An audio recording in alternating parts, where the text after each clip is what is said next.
ഇപ്പൊ വേണമെങ്കിൽ ഈ ഒരു ഘട്ടത്തിൽ UDF ഉണ്ടാതിരുന്നൂടായിരുന്നോ? സ്വാഭാവികമാണല്ലോ. അൻവറിന് പോയി പഠിക്കട്ടെ, ഒന്ന് അനുഭവിക്കട്ടെ എന്നാണ് അവർ വിചാരിച്ചിരുന്നെങ്കിൽ സ്വാഭാവികമായിട്ടും അതിനനുസരിച്ച് അവർക്ക് സംസാരിച്ചൊഴിയാമായിരുന്നു. അവരെ ചെയ്തിട്ടില്ലല്ലോ. അങ്ങനെ ഒരു ഘട്ടം വന്നപ്പോൾ ഇങ്ങനെ ഒരു മനുഷ്യനെ ഈ പറഞ്ഞതുപോലെ ഭീകരനാക്കി രാത്രി പാതിരാക്ക് പോലീസ് തൂക്കിക്കൊണ്ടു പോകുമ്പോൾ അതിന് മാനുഷികമായിട്ടും രാഷ്ട്രീയമായിട്ടും തന്നെയാണ് അവർ പ്രതികരിച്ചത്. അതുകൊണ്ട് ഇപ്പൊ പാണക്കാട് തങ്ങളോടായാലും കുഞ്ഞാടി സാഹിബിനോടായാലും രമേശ് ചെന്നിത്തലയോടായാലും സുധാകരനോടായാലും അതിന് ഇടപെട്ട പ്രതിപക്ഷ നേതാവിനോടായാലും എനിക്ക് നന്ദി പറയേണ്ട ബാധ്യത ഉണ്ടല്ലോ. ഞാൻ അങ്ങനെ മനുഷ്യരോട് നന്ദികേട് കാണിക്കുന്ന ആളല്ല. നമ്മൾ നിൽക്കുന്ന സ്ഥലത്ത് ആത്മാർത്ഥമായി നിന്നിട്ടുണ്ട്. ആ ആത്മാർത്ഥമായി നിന്നതിന്റെ പേരിലാണല്ലോ ഇപ്പൊ പുറത്തേക്ക് വരേണ്ടി വന്ന LDF-ൽ നിന്ന്. ഞാൻ അന്നും ജനങ്ങളോടൊപ്പമാണ് നിന്നത്. ജനങ്ങളുടെ വിഷയം പറഞ്ഞപ്പോഴാണ് ഞാൻ പുറത്തായത്. അതുകൊണ്ട് ഇപ്പൊ ഈ UDF ലീഡർഷിപ്പ് എന്റെ കൂടെ നിൽക്കുമ്പോൾ നമ്മൾ മരിച്ചു നിൽക്കുന്നു. അതിനെന്താ തർക്കം? നേരത്തെ നിയമസഭയിൽ തീരുമാനമെടുത്തു, അത് സ്പീക്കറെ അറിയിച്ചിരുന്നു, ഒറ്റയ്ക്കൊരു ഇരിക്കുകയാണ്, UDF-ന്റെ കൂടെ ഇല്ലായിരുന്നു. ഇപ്പം UDF നേതാക്കളായി ഈ കാര്യത്തിൽ ചർച്ച നടത്തും? ഇല്ല, ഞാൻ അത് UDF ആണ് തീരുമാനിക്കേണ്ടത്. ഞാൻ എന്തായാലും UDF-നോട് ഈ പറഞ്ഞ ഈ വിഷയങ്ങൾ ഏറ്റെടുത്ത് UDF-ന്റെ പിന്നിൽ നിൽക്കാൻ ഞാൻ തീരുമാനിച്ചു. എന്നെ എടുക്കണോ വേണ്ടേ എന്നുള്ളത് അവർ തീരുമാനിച്ചോട്ടെ. ഞാൻ ഈ വിഷയങ്ങൾ മുഴുവൻ ഉണ്ടാക്കിയത് എനിക്കല്ല. എനിക്ക് വേണ്ടിയിട്ടാണെങ്കിൽ എനിക്ക് ഈ LDF ഇറങ്ങി വരണോ? നിങ്ങൾക്കറിയാലോ, അത്യാവശ്യം മോശപ്പെടാത്ത നല്ലൊരു പൊസിഷനിലായിരുന്നു ഞാൻ ഉണ്ടായിരുന്നെന്നുള്ളത്. മുഖ്യമന്ത്രിയുമായിട്ടും മന്ത്രിമാരുമായിട്ടും ഉള്ള എൻ്റെ ബന്ധങ്ങളൊക്കെ എല്ലാവരും ഇതെല്ലാം ഇട്ടെറിഞ്ഞു വന്നത് കേരളത്തിലെ ജനങ്ങൾക്ക് വേണ്ടിയിട്ടാണ്, എനിക്ക് വേണ്ടിയിട്ടാണ്. എനിക്ക് അവിടെ നിന്നാൽ പോരെ. ഞാനിപ്പോ ഈ പോരാട്ടം നടത്തുന്ന ഈ ആദിവാസികൾക്ക്, ഈ മലയോര കർഷകർക്ക് വേണ്ടിയാണ്. അവിടെ എൻ്റെ പ്രശ്നമാണെങ്കിൽ എനിക്ക് ഈ പണിയെടുക്കണ്ടല്ലോ. അതുകൊണ്ട് എന്നെ ആലോചിച്ചിട്ട് ഈ വിഷയങ്ങൾ ഏറ്റെടുക്കാതിരിക്കണ്ട. അത് UDF ലീഡർഷിപ്പാണ്. എൻ്റെ സാഹചര്യം, എൻ്റെ സാന്നിധ്യം, എൻ്റെ ഇടപെടൽ UDF-ന് ആവശ്യമുണ്ടോ എന്ന് തീരുമാനിക്കേണ്ട UDF ആണ്. ഒറ്റ മനുഷ്യൻ ഞാൻ അത് പറഞ്ഞു. ഇതിലിപ്പോ ഞാൻ പ്രയാസപ്പെടുന്ന ഒരു വിഷയം എന്ന് പറയുന്നത്, കേരളത്തിലെ ലക്ഷക്കണക്കിന് ആളുകൾ ഈ പറയുന്ന ആന്റി CPM മൈൻഡുള്ള, ആന്റി LDF മൈൻഡുള്ള ആളുകളുണ്ട്. ഇവരൊക്കെ എന്താ പറയാ, ആശങ്കയിലാണ്. എല്ലാവരോടും പറഞ്ഞു കൊടുക്കുന്നത് PC ജോർജിന്റെ പാർട്ടിന്റെ കാര്യമാണ്. അപ്പം UDF-ഉം കൂടി എടുത്തിട്ടില്ലെങ്കിൽ ഞങ്ങൾ ഇറങ്ങിയാൽ ഞങ്ങൾ വഴിയാധാരാകുമോ?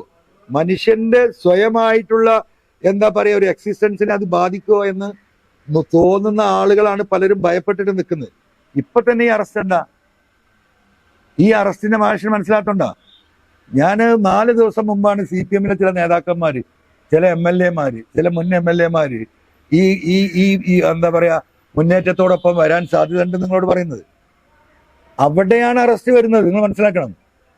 എന്നെ തൂക്കി ഉള്ളിലാക്കി വേറെ കേസും കൂടി ചാമ്പിയിട്ട് അങ്ങോട്ട് എന്താ പറയാ സൈസാക്കാം എന്ന P ശശിയുടെയും മുഖ്യമന്ത്രിയുടെ ഓഫീസിന്റെയും കണക്കൂട്ടൽ കൂടിയാണ് എന്ത് പറയുന്നത് ഈ അറസ്റ്റ്.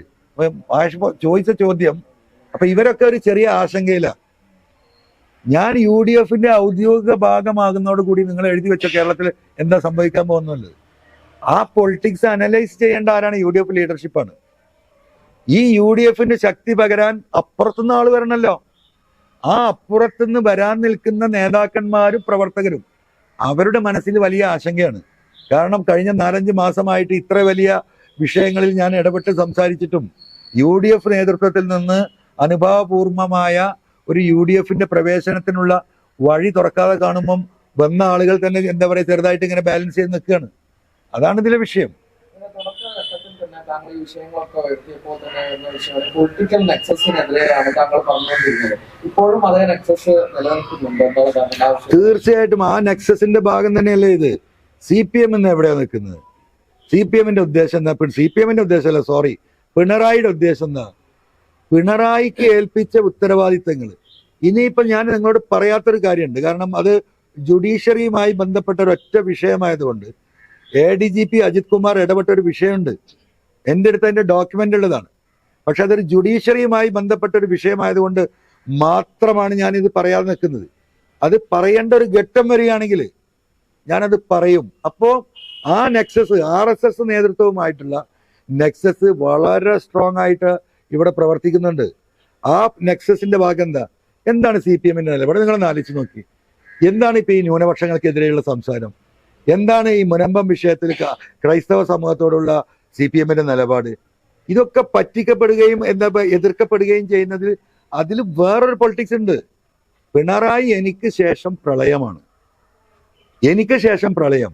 ഒരു കാലത്തും CPM കേരളത്തിൽ അധികാരത്തിൽ വരാത്ത വിധമുള്ള പൊളിറ്റിക്കൽ സ്ട്രാറ്റജിയാണ് RSS നേതൃത്വം പിണറായിയെ ഏൽപ്പിച്ചിരിക്കുന്നത്. ആ സ്ട്രാറ്റജി വർക്കൗട്ട് ചെയ്തുകൊണ്ടിരിക്കുകയാണ്. അതിന്റെ ഭാഗമാണ് നമ്മൾ ഈ കണ്ടുകൊണ്ടിരിക്കുന്നത്. അതുകൊണ്ട് ആ നെക്സസ് തുടരുന്നുണ്ട്.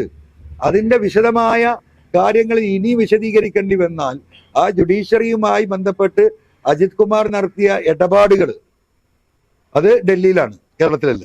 മനസ്സിലായി? അത്രേ ഞാൻ ഇപ്പൊ പറയുന്നുള്ളൂ. അജിത് കുമാർ നടത്തിയ ഇടപാടുകൾ, അപ്പം അദ്ദേഹത്തെ സംബന്ധിച്ച് അദ്ദേഹം പരിപൂർണമായും ബന്ധിതനാണ്. അദ്ദേഹത്തിന്റെ കാല് ബന്ധിതനാണ്, അദ്ദേഹത്തിന്റെ ഇടതുകാലും വലതുകാലും ബന്ധിതനാണ്, അദ്ദേഹത്തിന്റെ കൈകൾ ബന്ധിതമാണ്, അദ്ദേഹത്തിന്റെ നാവ് ബന്ധിതമാണ്. എല്ലാം ബന്ധിതമായിട്ട് ഈ ബന്ധിക്കപ്പെട്ട എല്ലാ ചരടുകളും പോയി നിൽക്കുന്നത് RSSന്റെ കേന്ദ്രത്തിലാണ്. അവിടെയാണ് ഇത് കെട്ടിവെച്ചിരിക്കുന്നത്. അപ്പൊ സ്വാഭാവികമായിട്ടും ആ ഇൻസ്ട്രക്ഷൻ പ്രകാരം, ആ നെക്സസിന്റെ തീരുമാന പ്രകാരമല്ലാതെ ഒരു ഇഞ്ച് മുന്നോട്ട് പോകാൻ പിണറായി വിജയന് സാധിക്കില്ല. അതുകൊണ്ടാണ് പറയുന്നത്, കമ്മ്യൂണിസ്റ്റ് പാർട്ടിയുടെ ചരിത്രം അവസാനം കുറിക്കുന്ന കേരളത്തിലെ മുഖ്യമന്ത്രി പശ്ചിമ ബംഗാളിൽ എന്താണോ സംഭവിച്ചത് അത് തന്നെ കേരളത്തിൽ സംഭവിക്കാൻ പോവാണ്. പാവപ്പെട്ട ഈ പറയുന്ന നേതാക്കന്മാർക്ക് തൊഴിലാളി നേതാക്കന്മാരുണ്ട് നാട്ടിൽ. നിങ്ങളൊന്ന് ആലോചിച്ച് നോക്കി, എവിടെ പോയി CITU? എവിടെ CITU? കേൾക്കുന്നുണ്ടോ? ആകെ നോക്കുകൂലി വാങ്ങുന്നൊരു വാർത്തയല്ലേ വരുന്നത്. ഒരു സമരം ഏതെങ്കിലും ഒരു ഘട്ടത്തിൽ ഇവിടുത്തെ തൊഴിലാളി സംഘടനകൾ നടത്തുന്നുണ്ടോ? ഇവിടുത്തെ ആദിവാസി സംഘടനകൾ നടത്തുന്നുണ്ടോ? ഇവിടുത്തെ ദളിത് വിഭാഗം നടത്തുന്നുണ്ടോ? എല്ലാ നേതാക്കന്മാരെയും ഈ കയറിൽ കെട്ടിയിരിക്കാണ്. മിണ്ടാൻ അധികാരമല്ല. അതാണ് പിണറായിസം. ആ പിണറായിസമാണ് CPMന്റെ അടിവേര് തകർക്കും. ഒരു തർക്കവും നിങ്ങൾ കരുതണ്ട.